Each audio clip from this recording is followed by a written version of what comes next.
ব্রাজিলের ফুটবল আসলে এখন এরকমই। আপনাকে এক ম্যাচ হয়তোবা একটু আশা দেখাবে যদি আপনি ব্রাজিল সমর্থক হন, আবার পরের ম্যাচটাতেই হতাশ করবে। একটা ভাঙা গোড়ার ভেতর দিয়ে ব্রাজিল ফুটবল টিম যাচ্ছে। কোপা আমেরিকাও তার ব্যতিক্রম হচ্ছে না। কলম্বিয়ার বিপক্ষে গ্রুপে নিজেদের শেষ ম্যাচে যদি আপনি ভেবে থাকেন যে ব্রাজিলের লক্ষ্য কোয়ার্টার ফাইনাল নিশ্চিত করা, হ্যাঁ ব্রাজিল সেটা নিশ্চিত করতে পেরেছে, কলম্বিয়ার সঙ্গে এক এক গোলে ড্র করা। কিন্তু সেই কোয়ার্টার ফাইনাল আসলে এটা শুধু আনুষ্ঠানিকতারই অপেক্ষা ছিল। ব্রাজিলের জন্য কোয়ার্টার ফাইনালটা একরকম নিশ্চিতই ছিল, বরং তাদের সামনে চ্যালেঞ্জ ছিল কলম্বিয়ার মতো দলকে, যারা দুর্দান্ত ফর্মে রয়েছে, এর আগে 25টা ম্যাচ তারা আনবিটেন, তাদেরকে হারিয়ে কনফিডেন্সটা গেইন করার এবং কোপা আমেরিকাতে নিজেদের ফাইনালে ওঠার পথে বা শিরোপা পুনরুদ্ধারের পথটাকে আরেকটু ক্লিয়ার করার। সেটা ব্রাজিল আসলে করতে পারেনি, আরেকটু সহজ করার, সেই সহজটা ব্রাজিল করতে পারেনি। কলম্বিয়ার সঙ্গে এক এক গোলে ড্র করে ব্রাজিলের এই পথটা হচ্ছে গিয়ে তিনটা দিক থেকে অন্তত পক্ষে ভীষণ ভীষণ পিচ্ছিল, ভীষণ রকম কঠিন হয়ে গেল। কোন তিনটা জায়গার কথা আমি বলছি? যেই তিনটা জায়গা পেরিয়ে ব্রাজিলের অ্যাটলিস্ট তারা ফাইনালে পৌঁছানোর কথাটা আলোচনা হচ্ছে, এবং সেইখানে সম্ভবত তাদের জন্য আর্জেন্টিনা অপেক্ষা করবে। ব্রাজিল আর্জেন্টিনা ফাইনালের, সেই স্বপ্নের ফাইনালের কথাটা বলছি, গতবারও যেটা ইনফ্যাক্ট হয়েছিল। সে ততটুকু পথ কি ব্রাজিল আসলে পাড়ি দিতে পারবে? এই যে বললাম যে তিনটা সর্বনাশ হয়ে গেছে কলম্বিয়ার সঙ্গে এক এক গোলে ড্র করে, সেগুলো আসলে কি? কলম্বিয়া সহজ প্রতিপক্ষ না। 25টা ম্যাচ টানা অপরাজিত থাকাও চারটিখানি ব্যাপার নয়। তারা 2022 ওয়ার্ল্ড কাপ খেলতে পারেনি না হয়, কিন্তু তারপরও তারা হচ্ছে গিয়ে খুব ভালো একটা শেপে রয়েছে। এইবারের কোপা আমেরিকায় প্রবাবলি আর্জেন্টিনার পর সবচেয়ে ভালো শেপে তারা আছে। এখন তাদের বিপক্ষে ব্রাজিলের জেতাটা নানান দিক থেকে গুরুত্বপূর্ণ ছিল। যখন তারা 12 নম্বর মিনিটে রাফিনার একটা দুর্দান্ত ফ্রিকিকে দারুণ একটা গোলে লিডটা নিয়ে নেয়, তখন মনে হচ্ছিল যে সেটা হলেও হতে পারে, যদিও খুবই আর্লি অফ দ্য ম্যাচ। কিন্তু কলম্বিয়া হাল ছাড়েনি। হাল ছাড়েনি বলতে তারা তো হাল ধরেই ছিল। ম্যাচের প্রথম মিনিট থেকে তারা সেই অ্যাটাকিং ফুটবলের ফিলোসফিটাই অ্যাপ্লাই করেছে মাঠে। ব্রাজিলকে তারা আক্রমণই করে গিয়েছে। ব্রাজিলকে খুব কমফোর্টেবল পুরো ম্যাচের কোনো সময় আসলে মনে হয়নি। তারা লিডটা নিয়েছে আর্লি, কিন্তু তার আগে যদি আপনি হিসাব করেন যে এরও 4 মিনিট আগে ম্যাচে যখন 8 মিনিটের সময়, তখন তো কলম্বিয়া উল্টা লিড নিয়ে নিতে পারতো যদি না হামেস রদ্রিগেজের ফ্রি কিকটা ক্রস পোস্টে লাগতো। সো ওইখান থেকে ব্রাজিল যখন গোল শুরুটা পেয়ে গেছে, তারপরে যে একটা কনফিডেন্স তাদের খেলায় ফুটে উঠবে, সেইটাও কি আসলে খুব বেশি দেখা গিয়েছে? হ্যাঁ, 19 নম্বর মিনিটে তারা আরো একটা কি বলা চলে, কলম্বিয়া বরং ওই জায়গাটাতে ম্যাচে সমতায় এনে ফেলেছিল বলে তারা ভেবেছিল। রদ্রিগেজের আরো একটা ফ্রি কিক থেকে ওইখানে সানচেজের হেড গোল হয়ে যায়, ব্রাজিলের জালে জড়িয়ে যায়। কিন্তু ওইখান থেকে ভিএআর চেকে দেখা যায়, একটা দীর্ঘ একটা ভিএআর চেক করার পর সেটাকে আসলে অফসাইডের রায় দেওয়া হয়। ফলে ব্রাজিল কিন্তু ওই যাত্রাতে একটুর জন্য, এই ধরেন মিলিমিটার সেন্টিমিটারের জন্য তারা আসলে বেঁচে গিয়েছে।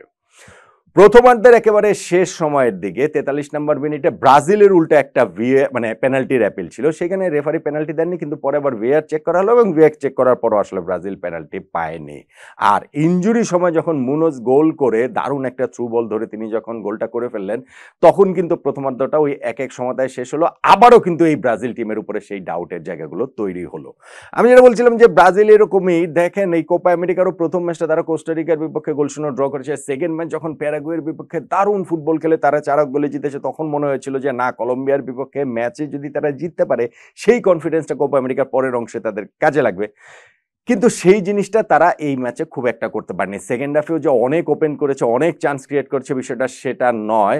আর এনরিককে যে কোচ কি কারণে 86 মিনিট পর্যন্ত ধরে রাখলেন, তারপরে তাকে মাঠে পাঠালেন, এইটাও খুব একটা বোধগম্য নয়। যে ব্রাজিল ওই অ্যাটাকিং থার্ডে খুব একটা পেনিট্রেট করতে পারছেন না, কিন্তু ব্রাজিলের যে নিউ সেন্সেশন এনরিক, তাকে 86 মিনিট পর্যন্ত কোচ ডোরিবাল জুনিয়র মাঠেই নামালেন না। ব্রাজিলের বরং এই সেকেন্ড হাফের কথা যদি বলেন, ইনজুরি টাইমে তারা দুইটা ভালো চান্স পেয়েছিল। একটাতে হচ্ছে গিয়ে ওই ডিফেন্ডারকে ছিটকে বেরিয়ে গিয়েছিলেন ভিনিসিয়াস জুনিয়র, যিনি আবার ওই যে গত ম্যাচটা দুর্দান্ত খেলে এই ম্যাচে আবার তিনি মোটামুটি নাই হয়ে গিয়েছেন। খেলেছেন কয়েকটা, কিছু কিছু জায়গা ভালো ছিল, কিছু কিছু টার্ন ফ্লিক ভালো ছিল, কিন্তু ওভারঅল হচ্ছে গিয়ে ওই পারফরমেন্সটা আবারও ডিসঅ্যাপয়েন্টিং। এবং সেইখানটা থেকে তিনি যে ডিফেন্ডারকে ছিটকে বেরিয়ে গেছিলেন, কন্ট্রোলটা রাখতে পারেন, ডিফেন্ডার এসে সেইটা আবার ক্লিয়ার করে দেন। আর একেবারেই শেষ সময় 94-95 মিনিটে আন্দ্রেস পেরেরার একটা বক্সের বাইরে থেকে একটা খুব সুন্দর একটা কার্লিং শট, সেইটাকে হচ্ছে গিয়ে কলম্বিয়ার কিপার দুর্দান্তভাবে সেভ করে। এবং তারপরে যখন রেফারি একটু পরে যখন ব্রাজিল আরেকটা কর্নার পেয়েছিল, ব্রাজিল যখন রেফারি কর্নারটা না দিতে দিয়ে শেষ বাঁশি বাজিয়ে দেন, তখন ব্রাজিলের কোচ প্লেয়ারদের যে হতাশা, তাতে তো মনে হচ্ছিল যে বোধহয় কর্নারটা হলেই ব্রাজিল আসলে ওই জায়গাটাতে গোল পেয়ে যাবে। সো ব্রাজিলের এই খেলাটা খুবই অধারাবাহিক খেলা, যেটা বললাম যে আগের ম্যাচ পরের ম্যাচ সবকিছু মিলে খুব ডিসঅ্যাপয়েন্টিং। কিন্তু তিনটা যে বড় বাধার কথা আমি বলছি যে ব্রাজিল ড্র করে হলো, সেইটা আসলে কিভাবে হলো? ধরেন এই ম্যাচটা ব্রাজিলের কোয়ার্টার ফাইনাল এক অর্থে নিশ্চিতই ছিল, কেননা ব্রাজিল যদি কলম্বিয়ার কাছে হারে তাহলেও হচ্ছে গিয়ে তাদের 4 পয়েন্ট থাকবে, আর কোস্টারিকা যদি অন্য ম্যাচে প্যারাগুয়ের বিপক্ষে জিতেছে তাদেরও 4 পয়েন্ট হবে। ব্রাজিল আর কোস্টারিকার মধ্যে যেই দলের পয়েন্ট গোল করে যারা এগিয়ে থাকবে তারাই কোয়ার্টার ফাইনাল খেলবে। এখন ব্রাজিল +6 ব্যবধানে এগিয়েছিল, সো এই জায়গাটাতে ব্রাজিল কিন্তু বেশ খানিকটা এগিয়েছিল, সো কোয়ার্টার ফাইনাল তাদের এক অর্থে নিশ্চিতই ছিল।